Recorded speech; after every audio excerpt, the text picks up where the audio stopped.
Hi kids, hi class. How you guys doing? Good? All right. Let me introduce myself, okay? I'm Al Sohn. I'm the grandfather of Vivi here. And I also want to thank you. I was Wednesday night. I seen you play. And I think it was dynamite. I really mean it. You guys were great. Either you got much better teachers today, and you guys looked so confident. It was just super. It was great. So thanks for having a good play, okay? And the reason I was invited today, thanks Vivi and the teacher and the school, to talk about my life story. We immigrated from Europe to other countries, and the final stop was, thank God, was here, USA. So let me go back a little bit in history, how all started. It started about like 200 years ago. Things were not that good. Well, they were not good anywhere almost in the world. And in Germany, there was little wars going on with Napoleon wars and little religion rivalry, and things were financially not that good. So Russia, the biggest country in the world by size, they needed more people, and they had a lot of land available, doing nothing. So you got to produce something to be really more powerful. So they invited the German people. Most of the time they're pretty ambitious there. They invited the German people to come over to Russia, and they get free land. You get it free. You don't have to pay. They promised them you don't have to pay no taxes. You don't have to join the army. You can have your own language there yet, your own religion. You build your own schools and houses. So that sounded pretty good deal, for nothing on. So about 200,000 in the next couple of years, in the next 5-6 years altogether, about 200,000 people packed up, and they said, okay, we go to Russia, the southern part there, and they got free land there. So they started taking the trees down and making free land and growing things, and they built their homes, their own churches, they kept their schools up, their own language and so on. And they kept their citizenship like German, they kept that. So everything was great. They were going for, about 60, 70 years. Then all of a sudden Russia got in the wars with Turkey. They never were two good friends there, even today yet. They have a little problem. So they got a little bit in wars there. So Russia needed help there too. So they told the German people, this is enough. You guys got to join us too. You got to help us in the war. You got to pay your taxes. You got to go by rules and regulations, etc., etc. Well, German people said, well, that's not what we were promised. You promised us we could live our own. We don't have to join the army. They didn't want to go in the army. And the Russians said, no, that don't work anymore. So Germans said, no, we ain't going to join. We don't want to do that. We left at home. Now we got to join armies here. That's not working. So they checked around, and the country Romania, going south from Russia there by the Black Sea, so they found out they were looking for people. You get free land, but everything else you got to join the government there, which is fine. So there you start. And there were 200,000 people moved out of Germany that time. That was a lot of people. So Romania couldn't take them all, but Yugoslavia took a lot of Germans too, not just Romania. I come from Romania, so I don't know Yugoslavia that much, what was going on, but a lot of them went there. They did the same thing pretty much like we did. So they went to Romania and started a new village there. They started building farms and houses the same way as they did in Russia. And they did very well, was progressed very, very good. Everything was going good. So all of a sudden in 1876, they had a new village. They gave it a new name all of a sudden. Germans had a nice community. So by 1876, they named it, the new village was Karamurat, was a little village. So they grew in the next 60 years, over more and more. On the end, there were maybe 3,000 people there in the little village. It was a nice sized town for them. Maybe half Romanians and half Germans, like they all mixed together, but pretty much separated living, but in schools, so they they joined together. So by 1940, 67 years later, Germany got in a war over there with other countries took over, and so that, and the words were spread out. They're gonna fight the Russians, and so on. Well, that's not good. You know, the Germans over there, and they fight the Russians, Germany. Well, the Germans, they ain't gonna be liked. So either they're gonna be put in jail from the Russians then, or killed maybe even so. You know. So Germany went, and they wanted to be more powerful too again. So they asked the German people, which they moved out 150 years ago at that time, to come back and help Germany in the war and so on. So German people had no choice almost, because if they would have stayed, they would have got in trouble with the Russians, because, you know, the Russian was in cahoot or in fighting with the Germans. So thank God they packed up between 1940 and 43. My grandfathers, grandfathers, my parents were born. I was there, born in Romania. We had 3 boys there already. I was born. So by 1940, they packed up. My dad had a little farm. They left everything. And the German government promised them to come back to Germany, and we make up for whatever you lose, the houses and the farms and so, either with money or other things, we make up on it. Okay, they had no choice, so they started moving out in 1940 by train. Not a nice passenger train. They were like cattle trains where they deliver cattle and whatever, you know, so transport stuff. So it was okay. So they went to Austria. There was a immigration buildings and whatever. Very little housing there. Each got maybe 1 room.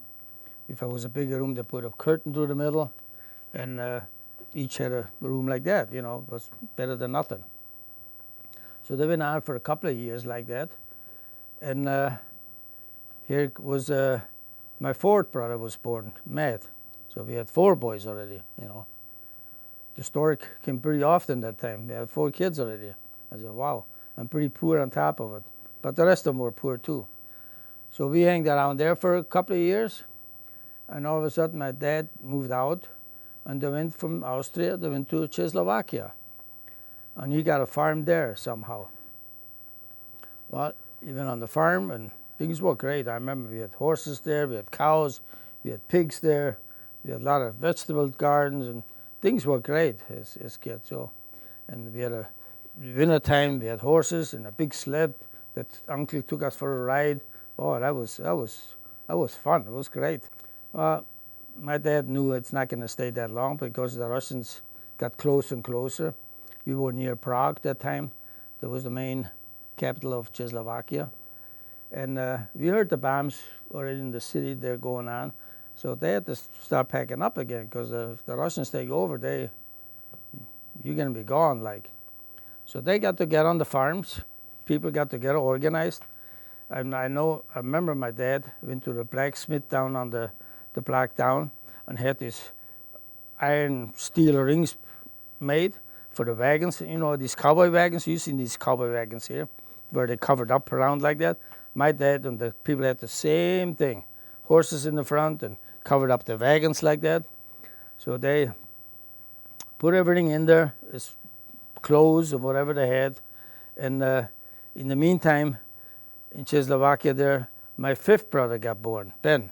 So we had 5 boys already. I mean, that was a big family already. So we packed them all up my dad butchered like 6 pigs. Well, we had no refrigerators or nothing. You got to keep meat, right? You know how to keep meat? Well, they had them wooden big barrels like. They cut the meats up and put them in a lot of salt. That's how meat keeps. And they had smoked ham before. They smoked their own sausages, took with whatever they could. And I remember my dad put a cow on the rope on the back of the train, the wagon, and we traveled. I don't know where they wanted to travel. I don't know that. But they traveled. I remember I heard it was in the beginning of April. They had nasty weather that time. I remember that it was raining. I remember it was snowing, a couple of 2-3 inches wet snow. I remember that yet. And I had a fur hat on. I slept, and My head was half and hanging out at night. My mother told me, and that's how I got a real bad cold pneumonia, and I got bronchitis over the years. Anyway, and got my head was wet and cold and whatever. So we traveled like that. The cow didn't make it in the back. That was a tired cow somehow. So my dad cut the rope and just let the cow go in the ditch there, whatever, and we kept on because it would have been a good thing. The cow, because we had 5 kids, you know, you needed some milk or whatever. But the cow didn't make it. So they went on, and I forgot the name, where we went to Czechoslovakia. We stayed overnight, like, there was like a big building, I remember, like a school type, like, I don't know where we slept, probably on floors or whatever. And the next morning, we had the wagons and with the horses. They had them outside on the road. And I really don't know how many wagons there were. There could have been 25, could have been 50. I would say maybe 25, maybe most likely, or maybe more. They were parked overnight. They had them so they couldn't run away or whatever. And by that school, we stayed in the morning. We got up, they had coffee. And I remember there was a German tank next to the building and a big German truck, like, with ammunition on there, like. So in the morning, I remember there were a couple of older guys, like, looking out the window. They were really high up. There were like 5 big planes, bombers going over, really high. You couldn't tell which one. I couldn't tell anyway the difference of it. But the older guys looked if there were enemies, like the Americans were the enemies for us, you know, or the Russians maybe, but it was more Americans that bombed pretty much out there. So they couldn't tell. But I remember I stood next to a tall man, and he sounded pretty smart. He looked up out of the window. I stood next to him, and he looked up. He says, "No, they're fine. They're our planes. They're German planes." How wrong he was. They were not German planes. They were the American planes. And they must have looked over. They seen the German tank and the truck there. Obviously, they must have seen the horses and wagon. So anyway, they made a couple of circles and took off. They said, "Okay, thanks God, they took off. We're safe again, whatever." So all of a sudden, maybe an hour later, I remember little planes came back. Tons of little planes, the Americans came back. Oh, they came back, smaller ones. And they were coming down the roof and in circles, like, and shooting with machine guns. You could see the fire, the machine guns coming out. I mean, they were blasting the heck out of the windows, like they were down high, big windows and doors. The glass was flying through, and their bullets, and people and kids were screaming, and bloody, and glass all over, and people screamed and left and right. They ran each other over, and they were just shooting down constantly, and the roof was burning already. You couldn't run outside. You get shot. So my dad took us to get him between the door and the window. Was a big spot, like a wall, like we could hide. And the walls were pretty thick over there. Bullets couldn't come through there. But on the side, the windows, they were shooting through the hallway, I remember, like nuts. And we bundled up there, cuddled against the wall, till, I don't know how long it was, but it seemed like an awful long time. And all of a sudden, it kind of calmed down a little bit. So my dad and my mom, they took us kids together, and we ran out. And there was a pretty high fence. It couldn't be that high, but when you're a small kid, everything looks big and high, you know. So my dad, I remember he took us by the rear end and threw us like over the fence on the other side. You had to hurry up because the planes coming back, you know. And he threw us over, and a couple of babies. My mother probably had the baby. I don't know how it was. And we ran maybe 2 football fields length, maybe, and maybe more. There was a little creek running in water, and I remember it was a big willow tree. They were hanging down to the ground, like. So we ran there. That was a good place to hide underneath. So we all got underneath there, and we were safe from bullets there, at least, you know. So we waited for hours and hours while they were bombing and shooting, more shooting with machine guns than bombing it. But everything was burning there. So we waited till afternoon, I think it was, and so everything calmed down. It seemed like planes were gone, so everything was calm again. Well, the next thing is we got to go back and check our wagons and horses and things like that, because that's all we had. Well, we came back. They were bloated from the fire, you know, they smelled terrible. The I remember the wagons, there were a couple of little fires going and ashes. They all were burned to the ground. They couldn't save anything. We went through it, but they couldn't save nothing. So it was pretty bad. Except my one uncle, Buckmeyer, he had 6 boys. So he was in same shape, but for some reason, his wagon and the horses, maybe other ones did too, his horse and wagon was saved somehow. They got through it, not hurt. So they were pretty nice, the relatives and people. They helped each other out. We had nothing. So he gave us spread out some clothes for everybody and helped out and whatever. But other than that, there was nothing going on. No work, no food, no. So my uncle took his horses, what he had, maybe 4, maybe I think it was. And he went to the farmer in Czechoslovakia there, and thought the farmers always can use horses and help on the farm, you know. So he went over there and made a deal. He says, listen, I got 4 horses, and we got manpower. We're farmers too. Can we work for you for food or so, and give you the horses? And we make a deal like that. And he says, yeah, sure. So they worked there for a while, my dad and my uncle, and give them the horses. So that's how they fed their family. Maybe they got a little money. I really don't know. That I don't remember anymore or anything like that. I was too small. So they kept that for a while going. So eventually they got organized again somehow. I don't know who organized it. I don't know if there was a Red Cross or not. I would say the Red Cross was involved in a lot of stuff like that years back. So they got together again, organized themselves again, and they moved to Austria to an immigration camp, like in buildings, like for a second time back. And the first time we were there, my brother Matt was born there. So we went there the second time, and we stayed there. Maybe, let's see, bless you, maybe a year, maybe or so. And they went to work, and kids went to school a little bit, the ones who were old enough. So we went through that. And then in 1945, in May, finally the war was over, thank God. At least the war was over. So that was over. We were in Austria at that time. So the Americans were pretty much took over everything all over. So they were pretty good. And German people were good too. It just was the war, whatever the politicians make out sometimes. The people are pretty much the same sometimes. So they got together, and they must have worked together with the German government to take some people, the immigrants in there like us, and make room for them somewhere in different countries. So they took us to Germany by truck. They had a farmer in Germany. They took us in. I don't know if he had to take us in. I would say they had a lot of pressure to take us in, probably, and he could use some hand to work on the farm. So we had my grandparents and my mother's sister and my family. We were 5 boys. So we went over there by the farmer. We moved in each family got 1 room.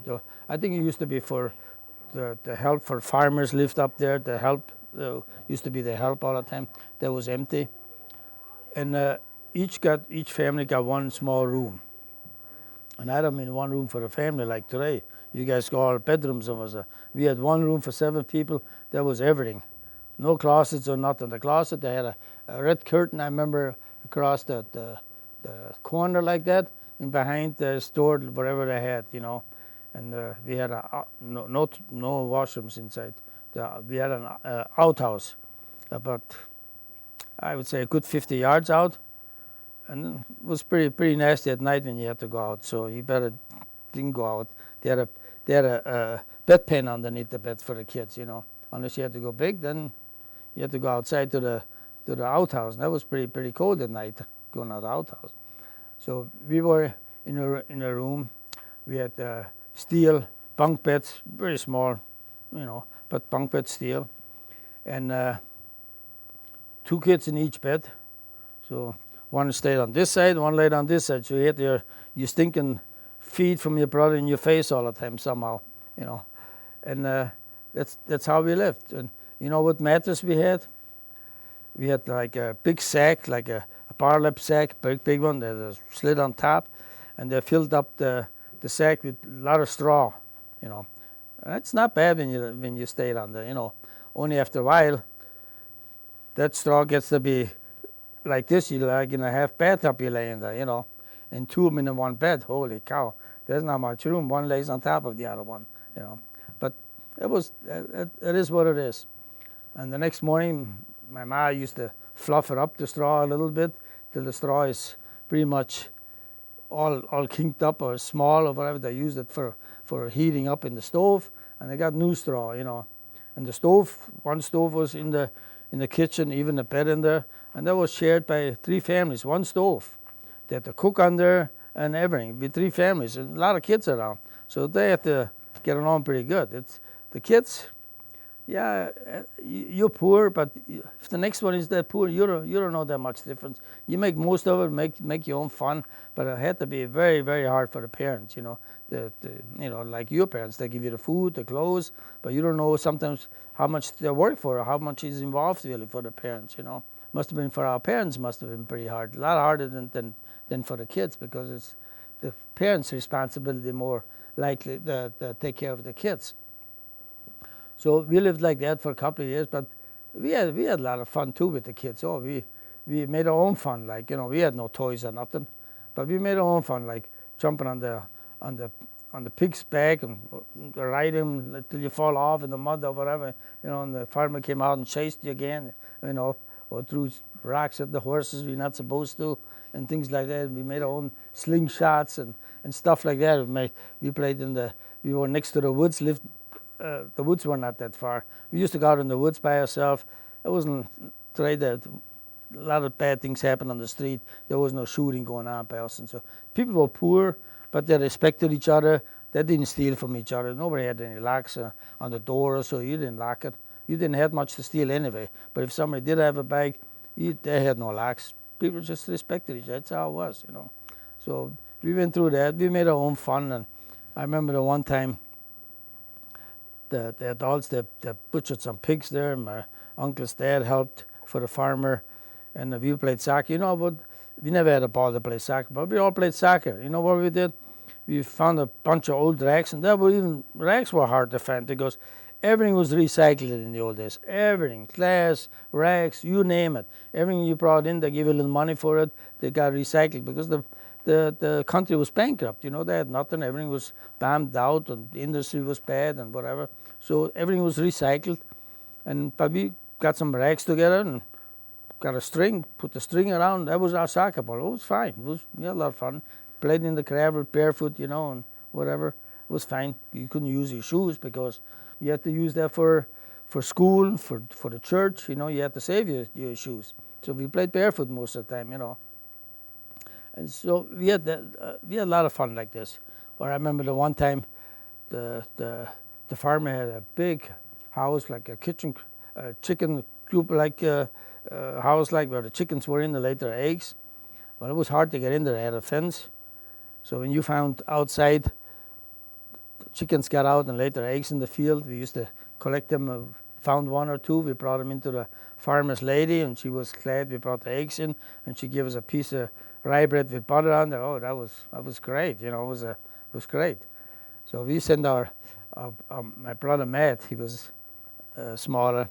We sent him to the kitchen coop of the chicken in there. There was a little hole where the chicken go through, but he just fit it in there, you know. He crawled in there, and it's like stealing, but it's not. We were kids. So he took some eggs out, you know, and we went into the farmer and to the lady and said, we found these eggs all outside on the field or whatever, spread out, and they gave us some more bread and stuff, so that was great. So we fooled them like that, you know, whatever, you know. Maybe it wasn't right, but, you know, it was good, you know, especially boys. So we did a lot of stuff like that, so it was great. So, and then we lived like that. Oh my gosh! And we lived. Oh, I gotta tell you, the rooms we had was like on the second floor. There was above a horse stall. The guy had about 10 horses, and underneath next door was a pig stall. You know the smell. Oh my gosh! Especially pigs. They smell terrible. and we lived right above it. You maybe had 50 pigs there, and it smelled awful. After a while, you get used to it. You don't know any better. But it was, for the kids, was more fun than anything else. And we were so poor.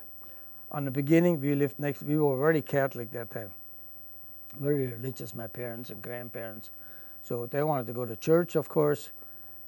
My dad didn't have a suit, a good suit. My uncle had one suit. My uncle was a head taller than my dad. My dad was a little bit shorter than I was even. So my uncle went to mass. When he came back, he had another mass at noontime, I think. And my dad bought the suit jacket for my uncle, which when he put it on, I think you couldn't even see my dad's hands because they were too long, too big for him. But he used it anyway. Went to church for it, and he came back, give it back to him, you know. So by years after years, and they worked hard, very hard, and they got a little money together and collected themselves. And so about 6 years later, and so there were new townhomes built. So my parents got a new townhome. They moved out. Oh, before that even, I got to tell you another story for Christmas, because Christmas is coming up soon. My dad worked on the next farm over. He had it out with our farmer, whatever, with the guy. So he got a job at the next farm. That was over maybe 2 miles over. You had to walk over the fields in snow in the winter, but he worked there. And he promised for Christmas, he says, send your kids over there for Christmas. I give you a basket apples. Like, oh my gosh, that was great. So before Christmas, my brother Joe, he was the oldest one, and me, we went to the farmer, walked over there, and like he promised us, he would give us a basket of apples. Nice. Oh, that was great, you know. We got the Joe carried, he was the bigger guy. I was a little skinny, shy kid all the time. So he carried the apples home. We walked home on the road. There were a lot of American soldiers all the time around, you know, with jeeps and trucks and tanks sometimes. But they were pretty nice. They used to give us candy sometimes. But anyway, all of a sudden the jeep came with 2 guys. The top was open and rushed like they were in a hurry, like boom, and they stopped by us. I got scared somehow. You're always scared of soldiers anyway. And all of a sudden they stopped, and they pointed to my brother, to the basket, they want an apple, you know. They couldn't speak German, we couldn't speak English, but you know, we knew they wanted the apples. So my brother chose it. They're not gonna get our apples. Heck no, you're gonna give them away. So the soldier took a chocolate out. He said, give me an apple, I give you a chocolate, a Hershey bar like they were that time. Yeah, so my brother says, no, I need more than one, you know, if you get the better of them, you know.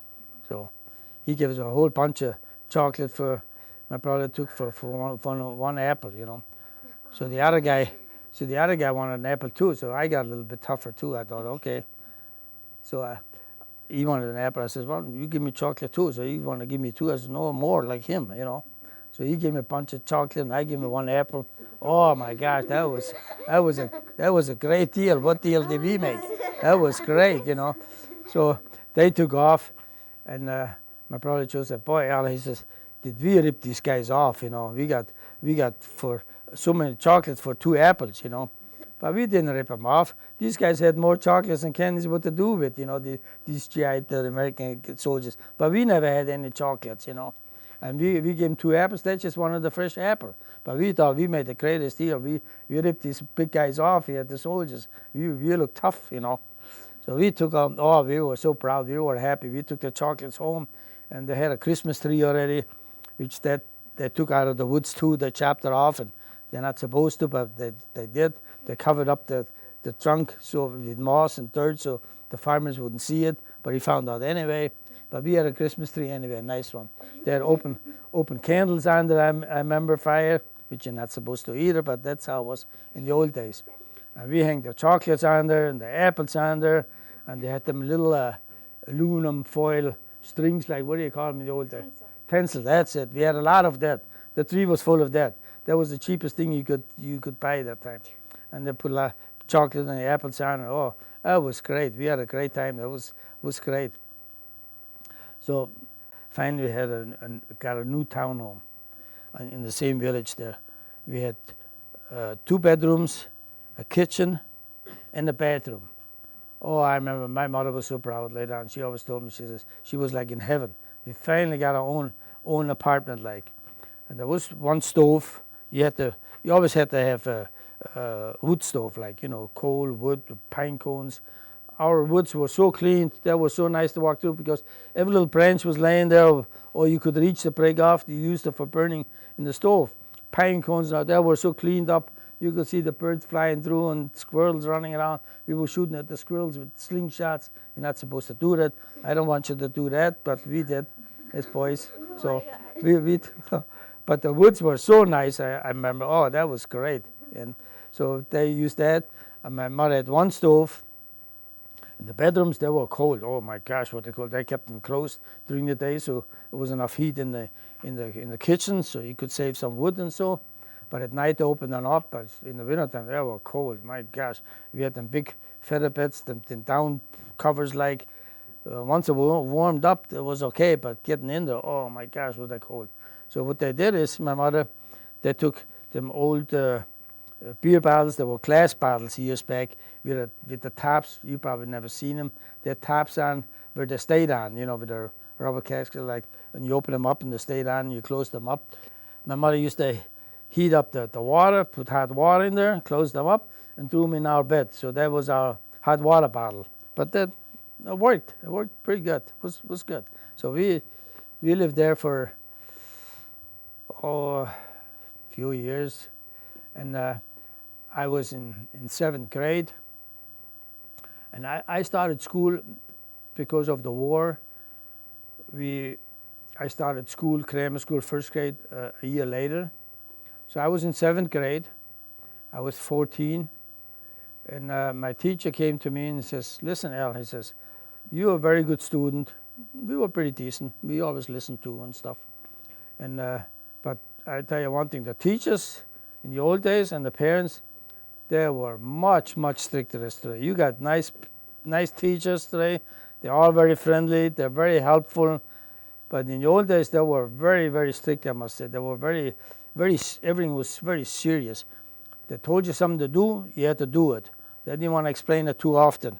And they didn't give it too much credit when it was doing right. But when you did it wrong, boy, they gave it to you. You knew real fast. They didn't give you credit too much when you did good. But when you did wrong, they let you have it. So things, today, it's day and night different. You can talk to the teachers, and I hope you do, or your parents to help you out.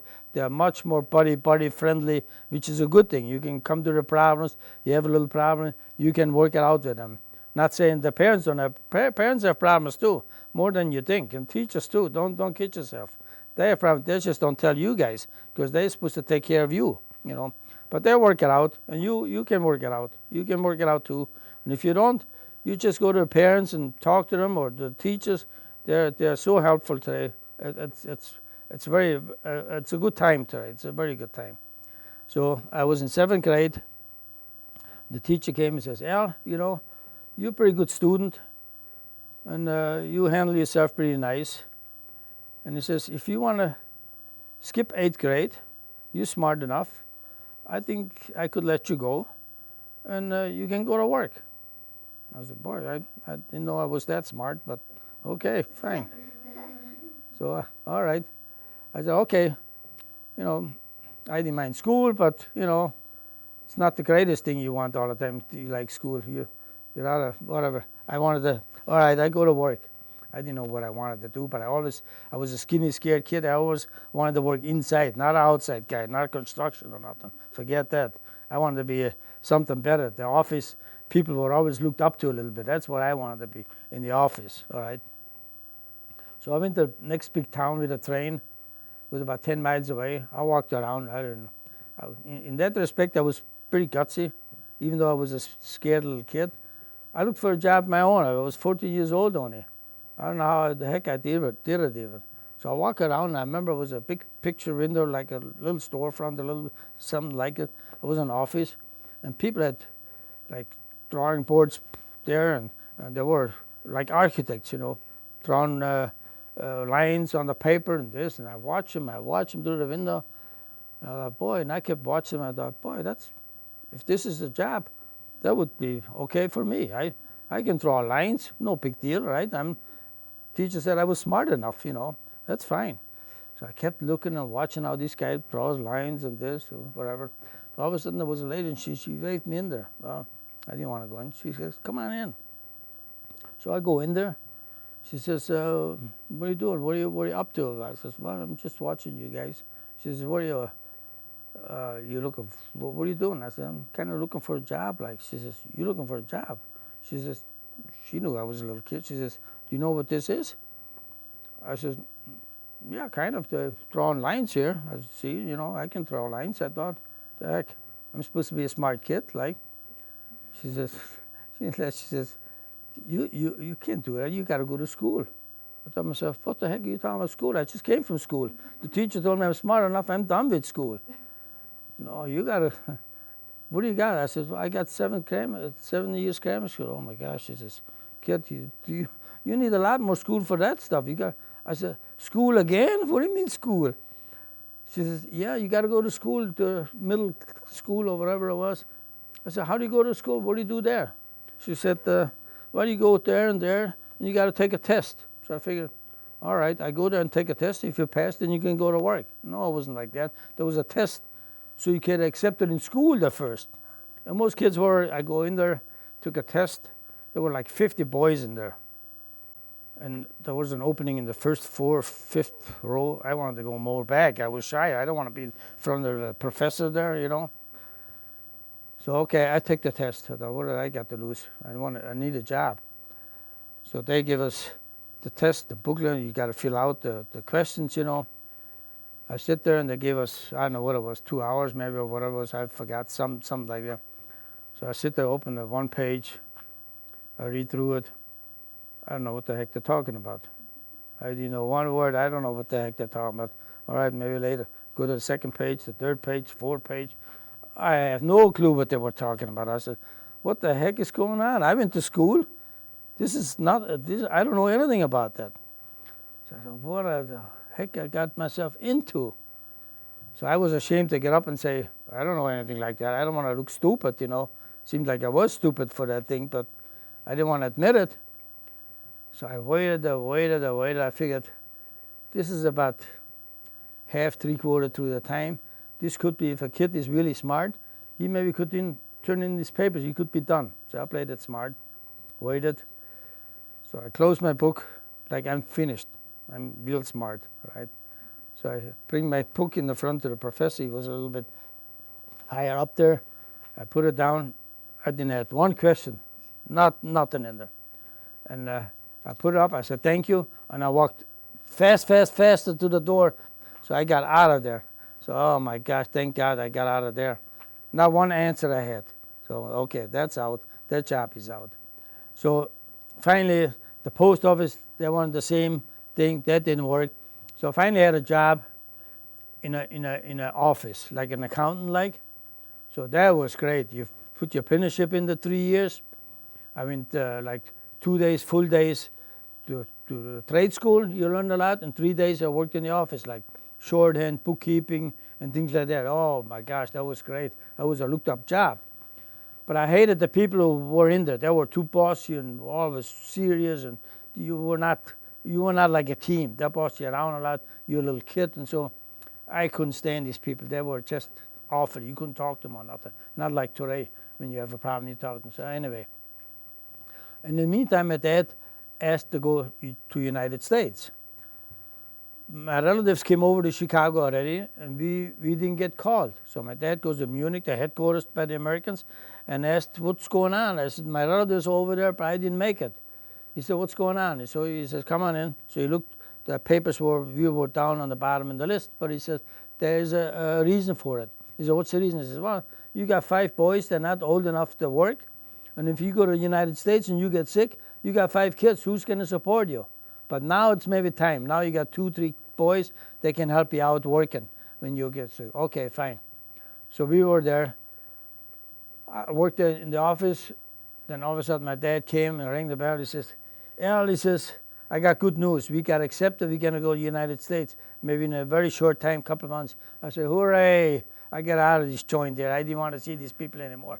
I said, but the consequence was you had to leave friends and stuff too. Oh my God, I didn't even think about that. That was not that nice to move away as a teenager. But anyway, so we moved. 2 months later, we went to Munich, the headquarters. The soldiers called us in there, each individually. I remember the American that spoke German. They called me in there after my dad and so brother. And he says, Al, if you go to the United States, you might have to go in the army to fight whoever. I said, yeah. Are you willing? I said, yeah, I go in the army. I didn't want to go in no army. I don't want to see a war anymore. But I had to tell him, yeah, because otherwise they wouldn't take you. So I said, fine, sure, I go in the army. So everything was okay. We got doctors okay. My dad needed a sponsor to come over here, guarantees him a job, an apartment, and we had to pay for the boat. So everything was taken care of. You just couldn't come over. You needed somebody to sponsor for your family, you know. So we came on the Christmas Day. We took off the second Christmas Day, and then on the 1st January we took in Bremerhaven. We went in the harbor. There was a big ship, Navy ship, General Langford was called. We went on there, and we went on there, and there was no help on there. That was a garbage dump. They said every year, they said that's the last trip. So they said, but you guys want to work on the boat? I said, yeah, you got nothing else to do, right? We work in the kitchen. Okay, fine. Get 50 cents an hour. All right, 50 cents an hour, so it's okay. We got nothing else to do. So the first night we were there, we were going to the English Channel there on the Atlantic Ocean there. Well, in the wintertime, there's not much storms. And when I'm talking about storms, waves, they were 2-3 stories high. I mean, they're not waves. They're 2-3 stories high. You come down like this with a boat all the time. So we had first night or the storms. Oh my gosh, we had pots and pans on the stove like that, mashed potatoes, gravy and beef. And my brother Steve was next to me, and the other ones, Joe and my dad, was on the other corner washing dishes. All of a sudden, one pot, aluminum pot with mashed potatoes over here on the floor, gravy and beef over there, and the other there. We were sick, throwing up in the hallways, and that kept on. We were 10 days on the ocean, and I bet 7 days were nothing but storms. That was terrible. And the one time, storm came up, so the siren went off. Everybody in, close the doors, storm is coming up. So my brother said, Al, come on, let's go. We look at the storm. I said, no, you can't go out. They told you, let's go. You know, my brother Joe was a little bit rougher than me a little bit. I was a sissy. So we go out on the boat, outside. The waves were, all of a sudden, a big wave hits us. And the boat went like this, bang, to the side level. We were hanging like the side. My brother Joe slipped on the steel floor, hit his head on the floor, knocked himself out, slid down the whole boat, and on the side of the boat was a railing. He got caught there. I held on the pole. We were the only ones out there. So I must have screamed, I guess, for help. So people came out. We made a human chain like that and helped them out. And the boat straightened out again. He was unconscious. We took him into the captain, but he was okay after that. So everything was fine. So finally we came to New York, came in the harbor. And you know, in the old days, like 100 years before, when people came over, we had doctors and everything was fine. These people came over, and there was a doctor on the harbor. They checked these old people 100 years ago. When you looked sick, the doctor used to call you to the side and check you out. If you were sick, they put you right on a boat and send you home. But we were papers and everything was fine. So we went in New York. We see big skyscraper. Holy Moses! I mean, we heard about it, but they were sky high. And I remember the little Volkswagen Bug, you know, they looked smaller yet because of these high buildings, you know. I said, Joe, that can't be the German Bug. He says, oh yeah. He says, so, and Joe and me was old enough in Germany to have a beer once in a while, you know. They give a beer earlier over there. You started working earlier too, as long as you behaved. So we looked for a bar. It was a big bar there, cheap looking bar. We looked in there, half dark, a big bar, cheap, ugly looking bar. We went in there. We couldn't speak English. They couldn't speak German, but we said beer. Obviously, beer sounds the same as English, German, and English. So they gave my brother Joe a beer, a Stein. All right, he was fine. I wanted one too. So I keep trying to connect with the guy I want a beer. Well, he talked a lot. I didn't get nothing.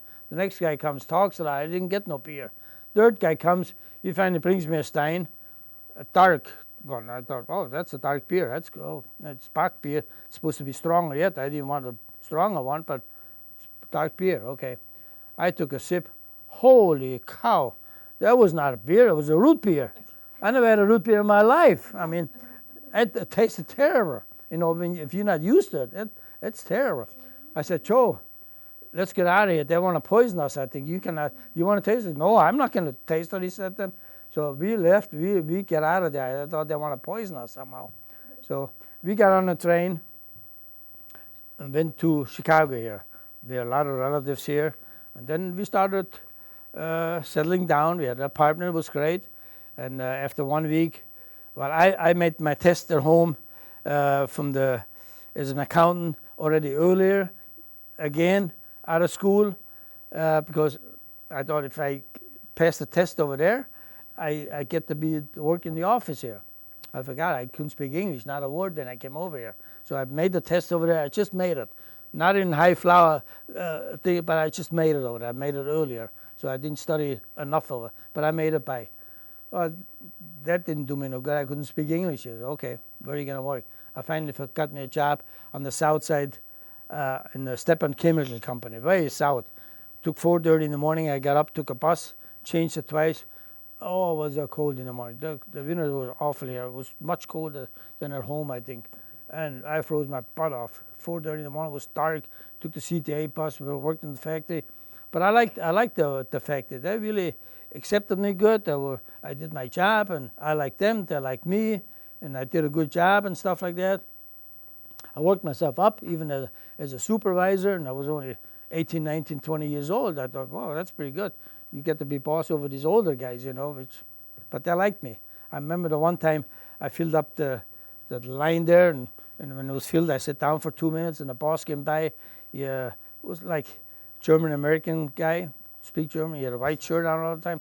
When I was sitting down and he came in, I didn't see him. All of a sudden I jumped up because I was scared. That's how I was in Germany, you know. They're scared of you. You were scared of everybody. So he jumped up and he says, Al, he says, when I come through here, I never want you to jump up. You go sit down. I know you're doing a great job, and I appreciate it. You do a very good job. I know what everybody does. I never want you to jump up in front of me. You do a good job, and you stay like that. I'm very proud of you, what you do. You're a young guy yet. And in no time, made me supervisor. I didn't want to be supervisor. I couldn't speak English enough. I said, no, I don't want to take a shift over there. Give me a night shift over everywhere. I said, I don't want to be. I said, no, you take it. I said, no, I don't want to. I give my paycheck to my dad even. You know, that's how I worked. I give my whole paycheck to my dad, and I'm proud of it yet today. And he gave me a little spending money, not enough in the beginning. He used to give us 50 cents for a beer, maybe. That wasn't enough. I said, come on, Dad, you know, sometimes you have to take a girl out for the movie, you know, so you give us $1 more or whatever. And so we worked together like that, and I liked my job in the factory a lot. And my dad, we put checks together. And after 56, we came over in January. In 1957, my dad bought a 2-flat brick already. Oh my gosh, that was great. We were over a year here, and we bought a big house already, and we bought a 1957 Ford Fairlane with big fenders in the back, a new car on top of it. Oh my gosh, I mean, that's heaven, like, you know. How can you achieve that? But we all worked together good in the family. We were used to that. So that was great. So my factory, after a couple of years, I found out they were moving out. They were in Joliet, they were in California, and all over, and they liked me. And I thought, no, I'm not going to move with them, you know. And they said, well, we're going to move, and Al, you come with. We give you an office job then. And I said, no, I don't want to move from away. So I went to Barber College on the side. I mean, all day to work. After work, I didn't even go home. Took my white shirt with, and I went to Barber College. It's supposed to be a beauty school. When I started, but I found out it was not a beauty school. I wanted to work on women. There's more hair, more money in the hair than guys, you know. But it was a barber college for guys. I said, okay, fine, I'll do that. So I did that. And I finished that sooner than I'm supposed to too. That was lucky there too. You're supposed to put in 1,872 hours, you know. And I got through full-time, it takes you 9 months. I took maybe 11, 12 months part-time only. And the guy came and says, Al, you good enough, I'll let you go, but don't tell anybody. I signed you out. Fine. So I passed. I know how I passed that test. There was a written test. It was very hard in the written test, like nerves, blood, and stuff like that you got to learn. So how I made it, but I made it. I just made it. Thank God I made it. Then I worked in barbershops here, there, and here, and there. And then I got married after that. I had four rooms, 1-bedroom apartment. I had 2 kids already, John and his older brother Jim, and 2 little cute boys. 1 bedroom seems like too crowded for us. We were used to it. I was fine. It was a nice little apartment. But the landlady wanted us out. She didn't want no kids in that building. I said, okay, fine. I had enough money saved together, so I bought myself a 2-flat, and that's where I live in today yet. So that was great. So I had a very, very great life about that. And got to be a barber, and I had like 43, 44 years. I had my own barber shop, and I was living close at home with the barber shop. So things were really, really, really good. When you were like on the ship to New York, what did you bring with you? You asked me what I bring on the ship when we came over from the ship. We had suitcases where we could put in our paperwork. I took a lot of paperwork from schools. I was proud of my report cards and other little things I saved up and so on. A couple of comic books, cowboy and Indian books, and a lot of clothes with suitcase and a very little bit money. That's how we came over. Yeah. What do you think was the worst part of the trip? What was the worst part of the trip? The worst part of the trip was the boat ride. We were sick as a dog. We threw up. I thought, I prayed to God, if I make land again, I promise God I will never go on a boat again. But I must say, I admit, I didn't keep my promise. I like fishing too much, so I've been fishing a lot. So I hope God forgive me. Yeah. When you went to that root beer place, why did your brother get it right, and then they gave him an extra beer? But then you know why? Why my brother got a beer and I didn't want to give me a beer? Because here you got to be 21 years old, right, to get a beer, get alcohol. But my brother was not 21 either, but he looked bigger, like, and I sure didn't look big enough. So they gave me a root beer, Wait, were you old enough? No, I was not old enough, and I was the second one. My brother was older, and he was maybe 19 and a half, not even that, 19, and I was like 17 and a half. So, but he looked older, so they gave him a beer. But yeah. What was the best part of your trip? The best part of my trip? Oh, the best part of it was landing here. 'Cause the trip was finally over. That was my best part of the trip, I think. Yeah. Do you miss living in Germany? I tell you the truth, do I miss the trip? Do I miss things from Germany? The most I missed, I was very homesick on the beginning, yes. Not because, life was never that good financially, and we had everything. I mean, I couldn't dream of what we got together right away. But when you're a teenager, you leave a lot of friends at home, and here you got relatives here, but you leave your friends, and you got to make new friends. And the very hard part was you couldn't communicate with the Americans too, even though they accepted us very well. They had very patient by starting around your language, When I went on the side at the evening school at Lakeview High School, picked a little English up for free at night sometimes. I skipped a lot because we went to soccer practice at night and so on. So we did that, yes. Did you have pencils or chalk when you went to school? Oh yeah, we had pencils and chalk and books in school. Yes, we did, but not as much as you guys did, because after the war, there was a shortage in everything. So when we had homework, sometimes a book was shared by 3 or 4 kids sometimes, because there were not enough books there. So we got together after school, and the teachers, they gave you homework. You got to get it done. They didn't care how you get it done. They said, you guys get together and you make it out. So we got 3, 4 guys together, girls or boys, and we got our homework together like this, and we worked it out. It worked out in the long run, it worked out fine. Yes? Is any of your brothers still alive? They're all alive. My brothers are alive. My youngest brother died about 1.5 years ago, but the rest of them are alive, yes. We're in touch with each other very well. We have a Christmas party coming up with all the cousins and nephews, and we have a great Christmas party coming up, a nice family together. Yes? Do you remember what class you were on for the ship, like first class, second class, or third class? On the ship? Probably what class of the ship I was in? the lousiest class, there's no class around. There's bottomed out. I mean, that was a bad one. There was a ship they used in the Navy in the wartime. There was not a passenger ship at all. There were bunk beds, and they had no help on there. It was supposed to be the help, but we were sick as dog. If you were ever seasick, you want to die, and that was forever seemed like that wrong. So that was not a good experience at all. Everything went like this constantly. The plates went like that. You didn't want to eat. All you do is throw up. Yes? Do you like root beer now? If I like root beer, I don't mind it now, but I don't have it. But I every once in a while I drink it. I know the good, and it doesn't taste that bad if you're used to it. Just like when we came over, nobody when they come from the outside Europe or somewhere, they like the spongy bread with hot dogs. They hate it. Even the toast, like the spongy bread, everybody hates it. We all used it to a heavier rye bread, which is healthier anyway.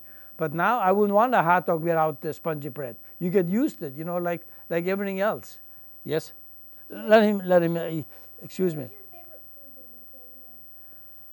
My favorite food when I came here. Oh, I don't know. I remember ice cream cone.